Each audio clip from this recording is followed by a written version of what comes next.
Out on the training area, Chris Garvey is about to face his first major test. He has been appointed platoon commander for a difficult night exercise. He will lead 2 sections and 20 other men. Okay, what we're going to do now, gents, is move into that field and go through the occupation of the ambush itself. From the FR. Chris must command an ambush on an enemy patrol. It's misty and dark and he can only see through the night sight on his rifle. Navigation will be difficult. Right, let's go. The ambush itself was an exercise which I really wanted to get anyway, because it's something that I've had some experience in. As you get to the edge, you're going to far end, and to right. Yeah, and then you follow the fence down to there. Okay. He's going to be worried just now about navigating from here through to the ambush site on a misty night. He's going to be worried that I'm with him and he won't always know where I am, but knows that I will be watching him. And he's worried that he gets the blokes to the ambush site without getting lost. Where the boss had told Chris to use the other side of the woods, it confused him straight away. However, he was going in completely the right direction. Then the problem happened with the compass. Comes down, doesn't it? Yeah, the bad line comes down that. See it? Yeah. No, yeah, that junction. That junction does the fucking west. This junction is where we are now. That junction is where we're standing now. We always carry 2 types of compasses, a silver compass and a prismatic, if we're in command appointment. And the only difference between one or the other is the prismatic is slightly more accurate and can have a fixed, what we call a fixed bearing. Well, because I'd taken a silver compass out instead of a prismatic, I'd fixed a bearing onto it. But somewhere along the line, I'd caught the compass with my weapon, and the spool had moved round to a different bearing. So I was moving out of the valley when I should have been staying in it. We're in danger of the plan going badly wrong. Yes, sir. Time to grip the situation. Sir. Everyone needs to be briefed. We've overshot, we're going back. Make sure they know where they are. The blokes know where they are, because at the moment, Shilongi are separated lost. They won't have a rinky dink. Sir. Brief them, get them sorted back, get it back on track. Things are not working. Get a grip of it. The boss started pestering him, saying, "You're lost, you're lost." Although we all knew he was only gone a couple of 100 metres out of his way. We weren't lost at all. We all knew exactly where we were, but the boss was on his case by this stage. Right, wait, listening. Get around here, everyone now. That we're moving back. We've come too far. Moving back up to that bun line. ERV. Once the ERV is established, we're then moving off into the recce. Okay? Chris Garvey short-circuits his plan and finds a road which will lead him to the ambush point. So Chris made a command decision to parallel the road, which was closer to us, than trying to get back onto the route that he'd originally planned.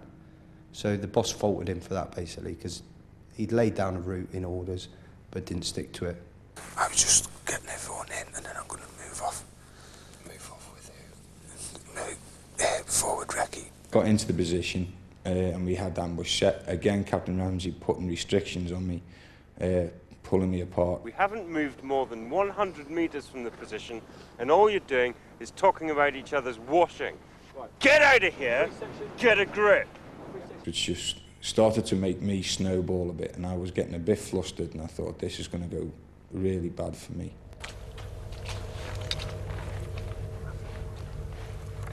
With the ambush position set, Chris Garvey waits for his lookout to identify the enemy and signal for the attack to begin. It's time to move on, men, now! Hey, come on! Right, hey, I want 3 sections to start pulling back now. 2 sections, 2 sections, coming forward. Captain Ramsey gives Chris Garvey another headache. An enemy counterattack creates casualties. The platoon must withdraw.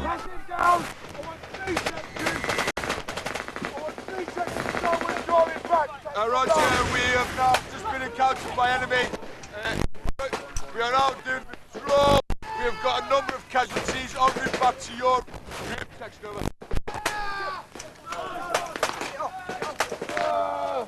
Right, Tom Garvey. Patch your fire team so that they can escort the casualties back. Because if the platoon sergeant's now doing a casualty and ammo state, No one's looking after the casualties. Let's get the bodies and get those men away. Right. They are bleeding to death. Free section, the fucking... They've got enough guys with free section. Right, Dad, get me two guys from there. Yeah. Sorry, 3 guys from there, forming a fire team. I want them on that wagon and take yourself and get them fuckers out of there. Right, okay. All right? Okay. In battle, there's no time to sort of muck around and have a discussion. You've got to get on with it. And you've got casualties. All you can do is grab hold of them and get them out as quickly as you possibly can. And it's exhausting and tiring. But if you were a casualty, you wouldn't want to be left behind, would you?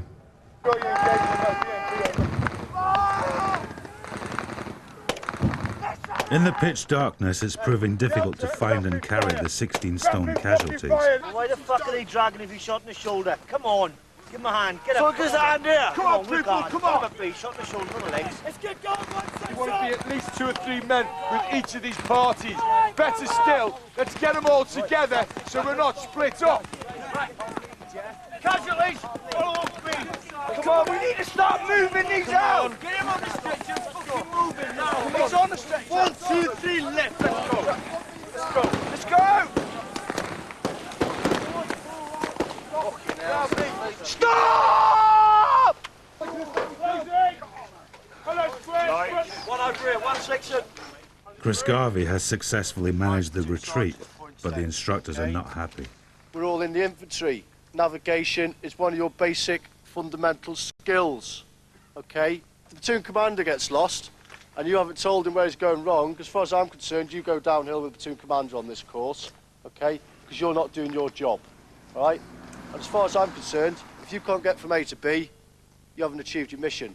If you ain't achieved your mission on this course, then you fail the appointment, all right? Because for real, when you go back to your units, you're not going to have somebody holding your hand and saying, you've got lost there, here you are, we'll drag you back the right way. If you get lost, you could get 30 blokes killed because you can't bother your arse at the rear to check navigate.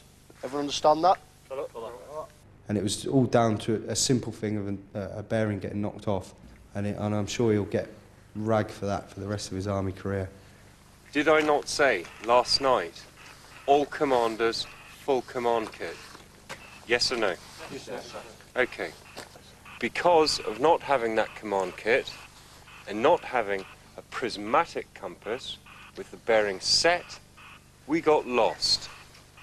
By getting lost, we couldn't use our following the route out, we couldn't recce the ambush site correctly, establish the ambush site correctly, all going on because of one thing and one thing only, lack of command kit. In contact, withdraw, with casualties, people started to work to grab these bodies, get them up that hill and bring them back to this location. So by and large, although some aspects will be debriefed with you, Sergeant Garvey, later on, an improvement. Keep it up. You will be debriefed separately when we get back to the harbour. Don't go slashing your wrists yet, because there are some plus points from you both as well. But I think you'll agree and pass on to the others that operations at night, when things start going wrong, require a great deal of coordination. Liaison. Yep. Yeah. Okay. Back you go. Let's get this squared before we go back. Back at the instructor's HQ, Chris Garvey waits anxiously for his debrief from Captain Ramsey. Things were going extremely well. You commanded them effectively, you had control, a good presence, and people were gripped. And right up until we left the wood, after the second RV, I thought, you're flying. Things are working. The blokes were working for you, you were there, the navigation was going on, everything was fine. And it was all down to a silver compass. Because the second you got lost, that's when everything else spiraled. When the mist comes down like that, it's all done on bearings and pacing, and it's the only guaranteed way of success. What pulled it out of the bag for you was that you controlled it. You got a grip of it, and you managed to fight through, do the brake clean, and get your casualties away. Appointment, you'll be glad to know, is a pass by the skin of your teeth. However, it's a pass. All right?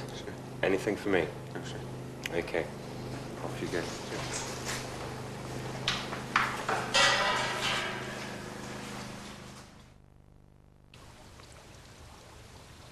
It's been a difficult week for Chris Garvey. At the moment, I think I'm doing okay, but at the same time, anything could change. I mean, something goes wrong and that's it. You know, you're now back bottom of the heap and you've got to fight your way back.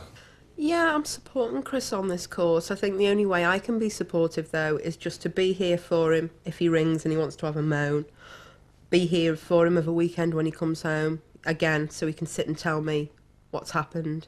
Obviously encourage them. I mean, I spoke to him last night and he was feeling a bit down.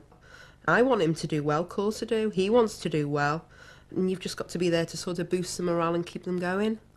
I get down there on a Sunday night and it's not just me, it's most of the guys that just sit there on the edge of the beds thinking, this is crap, you know, why the hell are we here, you know.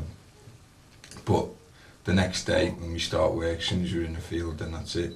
You know, we think to ourselves, well, this is why we're here, it's promotional, we need to get on. And that's what you've got to keep on convincing yourself, that it's worthwhile, the reason you're doing it. So that's why I do it, anyway.